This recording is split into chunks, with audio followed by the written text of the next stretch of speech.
It's day 8 of gaslighting ourselves into no longer having anxiety, and today we're going to listen to the voices in our head. If you happen to be one of those people that thinks in pictures, this is not for you. But if you think full sentences and have conversations in your head, let's do this. Get a pen and paper. So depending on what source you check out, we have somewhere between like 6,000 and 100,000 different thoughts in our head every single day. And while chances are these thoughts all sound like you, if you dig a little deeper, they're coming from different places. The reason we want to pay attention to this is the more that we're aware of our thoughts, the more that we're in the present, and the more that we're in the present, the less we're experiencing anxiety.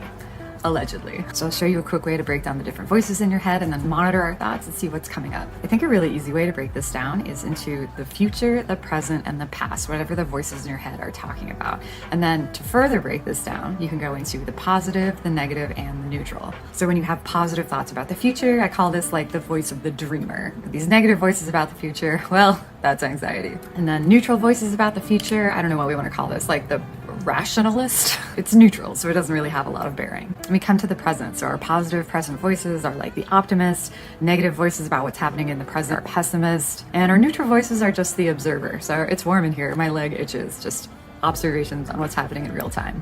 And when we have thoughts about the past, if they're positive, this tends to be like our sentimentalist, revisiting great things that happened before. But then we also have our negative thoughts about the past.